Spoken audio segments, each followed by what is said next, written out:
Konnichiwa Meena. आज का हमारा टॉपिक था हमें तो पार्टिकल सीखना है और साथ साथ इत्सु के बारे में। इत्सु के बारे में हमने वोकैबुलरी में अच्छे से बात करी हुई है, आप वो चेक कर सकते हैं। मेन इत्सु के बारे में क्या सीखना है ना कि इत्सु दिखाता तो टाइम को ही है, व्हेन टाइम पीरियड को, लेकिन इट्स इन वर्ड्स के साथ यूज नहीं होता। जैसे टाइम में माने घंटे में, आप बोल सकते हैं इट्स ओकीमास्ता का, या फिर बोल सकते हैं नानजिनी ओकीमास्ता का। दोनों क्वेश्चन है कब उठे थे, और दूसरा वाला है लेकिन कितने बजे उठे थे, फर्क इतना सही है। तो जी के साथ आप इट्स नहीं करेंगे, इट्स जी नहीं होगा, नान जी ही होगा। नान यो भी कब आओगे, उसमें भी आप इट्स कर सकते हैं। बस हमें ये याद रखना है ना कि योबी के साथ कभी भी इट्स योबी नहीं होगा, नान योबी होगा, नान निची होगा और नान गात्सु होगा। इट्सु एक ऐसे बात करें ना, एक ब्रॉड टर्म है, काफ़ी बड़ी टर्म है कि कब, उसमें आप घंटा, टाइम, साल, दिन, सेकंड, मिनट कुछ भी लगा सकते हैं। लेकिन जब स्पेसिफिक घंटे की बात करें, कितने घंटे, तो नान जी। स्पेसिफिक दिन तो नान योबी, संडे मंडे। और स्पेसिफिक डेट तो नान निची और नान गात्सु। ठीक है, ये तो हो गया इत्सु के बारे में। इत्सु के बारे में अगर आपको डिटेल में समझना है तो मैंने जब वोकैबुलरी करी थी ना इस चैप्टर की, तब हमने बात करी थी उसके बारे में, तो आप वहां से देख सकते हैं। अभी मेन हमारा है तो। पहले भी कहा था मैंने पार्टिकल के अलग अलग यूजेस हैं। जैसे तो हमने यूज करा था एक बार दो नाउन्स को कनेक्ट करने के लिए। ठीक है, तो का क्या था, पहले तो सीखा था दो नाउन्स को कनेक्ट करने के लिए, कनेक्ट टू नाउन्स। तब यूज हो रहा था और की तरह कि यामादा तो यामाशिता सान वा, यामादा सान तो यामाशिता सान वा पाती, एक मिनट, पाती नहीं करते, कोही ओ नोवेमास। मेन आपको सेंटेंस में भी इधर ध्यान देना है कि क्या बोला था मैंने, दो नाउन्स को कनेक्ट करता है। यामादा सान एक नाउन है और यामाशिता सान एक नाउन है। तो जब दो नाउन्स को कनेक्ट करेगा तब तो यूज होता था कनेक्टेड और के सेंस में। अभी यूज होगा तो वो हो रहा है विथ के सेंस में।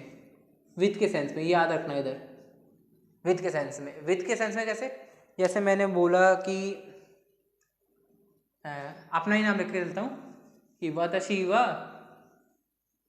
अनाथा तो कोही नोमिनी की मास।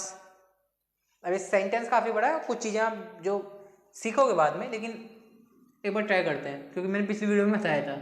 तो जैसे लिखा वाताशिवा, अब याद रखना हमेशा वाताशिवा बोलने की ज़रूरत नहीं रहती। मैंने इस पर पहले भी बात करी है। और वाताशिवा जैसे ऐसे मान लीजिए, वाताशिवा पांडे साइडेस, वाताशिवा जूक्यू साइडेस, वाताशिवा इन दोनों निहोन जिन्नो गाक्स देस, वाताशिवा इंदो जिन देस, वाताशिवा क्या एन सान नो गाक्से देस में N3 का स्टूडेंट हूँ, ये बोला मैंने अगर, तो हर बार वाताशिवा लगाया। एक है वाताशिवा पांडे साइडेस, जूक्यू साइडेस, निहोंगो नो गाक्से देस, इमा एन सान ओ बैंकुस्टेरु देस, मतलब अभी N3 पढ़ रहा हूँ। काफ़ी चीज़ें आपको बाद में सीखनी है, लेकिन मेन आपको ये समझना है कि हर समय वाताशिवा ने जब बता दिया कि कैसे बात करें, मान लीजिए मैं ही स्पीकर हूँ और मैंने अपने मैं ही बात कर रहा हूँ, अपने बारे में शुरू करी मैंने और उस बात को कंटिन्यू कर रहे हैं, तो उससे आप समझ सकते हैं। उस एक तो होगा कि वाताशिवा लिखूँ मैं कि वाताशिवा अनाथा सान अनाथा तो कोहियो नोमिनी की मास, या फिर दूसरे लिखूँ अनाथा तो कोही ओ नोमुनी इकिमास। अब नोमू ये नौवीं मास का है, ये जब डिक्शनरी फॉर्म में चेंज होता है उस समय यूज होगा। इसे काफ़ी बाद में सीखेंगे आप 14 चैप्टर में, और ये पैटर्न तो 15 तक जाके आएगा। अभी मेन आपको क्या ध्यान रखना है, मैंने कहता विथ से मैं तुम्हारे साथ कॉफ़ी पीने जाऊंगा, उस सेंस में। तो जब याद रखना कभी वो जब तो का ये करते हैं ना तो इंडिकेट कर रहा होता है जब काम इसके साथ जो नाउन है उसके साथ किया जा रहा है, उसके साथ मिलके। जैसे मैंने क्या बोला, मैं तुम्हारे साथ कॉफ़ी पीने जाऊंगा। तो अब मैंने काम तो मैंने करा, तुमने करा, लेकिन मैं क्या बोल रहा हूँ, काम जो हुआ वो तुम्हारे साथ हुआ, उस समय तो इंडिकेट कर रहा है। अब एग्जैक्ट इंग्लिश के विथ से कंपेयर मत करना इसे हर सिचुएशन में, हो सकता है कई बार अलग हो। हमेशा याद रखना कि यूज क्या है। यूज है इसका जब काम हो रहा है, वर्क डन विथ नाउन, वो नाउन जिसके बाद में तो आ रहा हो, आफ्टर विच तो कम्स। हमेशा याद रखना, जिस नाउन के बाद तो आ रहा है और उसके बाद वर्ब आ रही है, उस नाउन के साथ काम हो रहा है। ऐसा नहीं है कि किसी भी नाउन के साथ काम हो रहा है, कुछ भी हो रहा है, साथ में नहीं। जो नाउन बाद में आ रही है, मतलब जो नाउन बाद में है और जिसके बाद में तो और उसके बाद में वर्ब है, तो जो नाउन है वो काम कर रही है, ये समझने की बात है। तो दोनों को कंफ्यूज मत करना। इधर तो के बाद ये बीच में जो भी चीजें आया करें ना, इस पे ध्यान मत देना। हमेशा नाउन सब्जेक्ट, ऑब्जेक्ट और वर्ब, ये सिंपल सेंटेंस होता है। इसके बीच में आप कुछ भी जोड़ सकते हैं, एडजेक्टिव, एडवर्ब, और आप पार्टिकल्स सीखेंगे वो नाउन्स, बीच में और भी नाउन्स आ सकते हैं, लेकिन ये स्टैंडर्ड आपका नहीं चेंज होता। जैसे सब्जेक्ट, ऑब्जेक्ट क्या है, कोही, ओनोम, अब ये पूरा ऑब्जेक्ट बन गया। और वर्ब क्या है इधर, इकिमास। तो बीच में जो भी आएगा ना उस पर ध्यान मत देना, बीच वाला सारा ऑब्जेक्ट बन जाता है या बीच वाला एक्स्ट्रा इन्फॉर्मेशन होती है। इसे ही कहते हैं, इसी को मॉडिफाई करके हम सारी बातचीत करते हैं और इसी चीज को मॉडिफाई करना ही कहते हैं। तो जो नाउन है जिसके साथ वर्ब लगी है उसके बाद तो है, तो वो ही नाउन है जिसके साथ काम हो रहा है। ये समझने की बात थी। इधर एक सेंटेंस और करके देखते हैं। कई बार क्या होता है ना, इसमें कुछ लोग को तो बड़े आराम से समझ में आ जाता है, कई बार होता है कि कुछ कुछ को दिक्कत हो जाती है। और ये दिक्कत फिर हम समझेंगे, पहले दो तो में फ़र्क समझेंगे। जब आप तो का फ़र्क नहीं समझ पाए, उसमें आप आगे फिर और तो सीखोगे, फिर दे के सीखोगे काफ़ी सारे। इसीलिए इन्हें मतलब ध्यान दे के चलना। जैसे एक सेंटेंस में करता हूँ,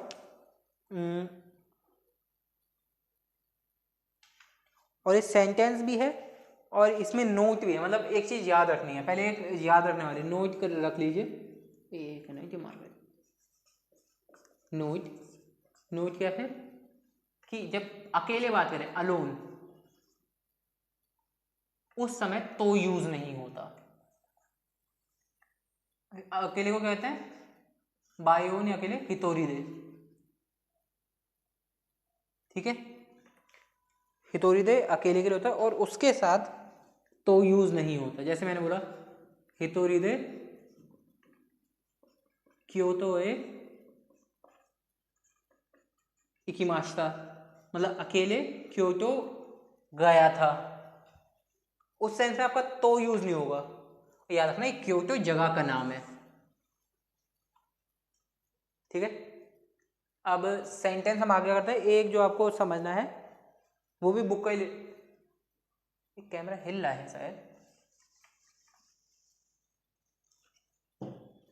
जो सेंटेंस है उसे हाँ, काजोकु तो जो है निहोन ए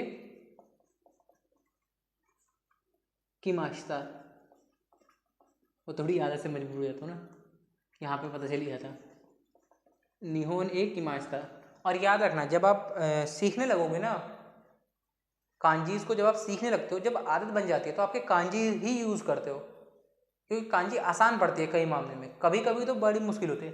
जैसे आप इधर देखोगे साहिरो निहोंगो में गो की कांजी है सिर्फ इतनी सी लैंग्वेज की, ये यू 5 और नीचे रो, एंड 3 कांजी को मिलाकर सिर्फ गो की कांजी बननी है। और वहीं होन की बात करो तो एक ही कांजी है। इससे आप इची मतलब नी, नीची, जित्स काफ़ी सारी यूज़ कर सकते हैं। तो कांजी का फ़ायदा ही यही रहता है। अब वापस चलते हैं, कांजी का बखान हो गया।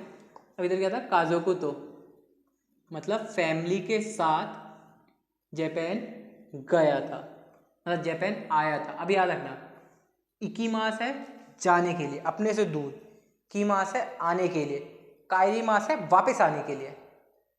इकीमास जाने के लिए, कीमास आने के लिए, काइरीमास वापस आने के लिए। जैसे मैंने बोला कि तोमोदाची वा उची कारा किमाशिता। अब ये काफ़ी अलग चीज़ हो गई, अभी इसे छोड़ देते हैं। हाँ, वाताशी वा निहोने किमाशिता। देखो इससे पहले कंप्लीट करते हैं। निहोन ए किमाशिता, कीमास है, कीमास। मैं जापान आया था, आया था। अभी आप दूसरे को बता रहे हो, कि काफ़ी मतलब हल्के से समझने की। जैसे हम भी बोलते हैं ना कि मैं तुम्हारे घर आया था, मैं दोस्त के घर गया था, मैं अपने घर वापस आया था। अब क्या समझे, मैं तुम्हारे घर आया था, जब तुम दूसरे को सब्जेक्ट रख रहे हो, याद रखना, मैं तुम्हारे घर आया था, तुम्हारे घर, दूसरे को आपने सब्जेक्ट रखा है तो उसके हिसाब से वर्ब आई कीमास। अब मैंने घर पे रखा, मैं दोस्त के घर गया था, अब तुमने खुद को वर्ब वो रखा है सब्जेक्ट, तो उस हिसाब से वर्ब हो गई इकीमास। और मैं अपने घर वापस आया था, तो अब तुम्हारा घर ही है जो मेन है, लेकिन तुम वापस आ रहे हो, इसलिए काइरीमास, ये समझना, ठीक है। अब इसलिए इधर कीमास, इकीमास, काइरीमास तीनों यूज हो सकते हैं डिपेंडिंग ऑन सिचुएशन। काजुकु तो निहोने कीमास था, फैमिली के साथ जापान आया था। अब देखो इधर पार्टिकल, एक और पार्टिकल यूज हो गया, लेकिन अब ये सारा ऑब्जेक्ट है, मतलब जिस चीज के बारे में बात हो रही है, और ये एक्सेसरीज है। निहोन ऑब्जेक्ट है, ए एक्सेसरीज है, मतलब ये मॉडिफाई कर रहा है कहीं ना कहीं। मेन आपका सेंटेंस अब भी है, काजुकु तो कीमास था, फैमिली के साथ गया था, ये तो खाली मॉडिफाई करने की बात है। अब हमने क्या है, तो से पहले जो वर्ब है, और अगर तो के बाद, मतलब तो से पहले नाउन, तो के बाद वर्ब, तो जो ये नाउन है इसके साथ काम हो रहा है, इस नाउन के साथ, ये याद रखना है। हो सकता है इसे आपको, कई लोगों को लग रहा हो कि ये काफ़ी ज़्यादा लंबा खींच रहा हूँ मैं, और कईयों को हो सकता है समझ में आ जाए, क्योंकि ये हल्का सा ट्रिकी रह जाता है। तो इस वीडियो के लिए इतना ही।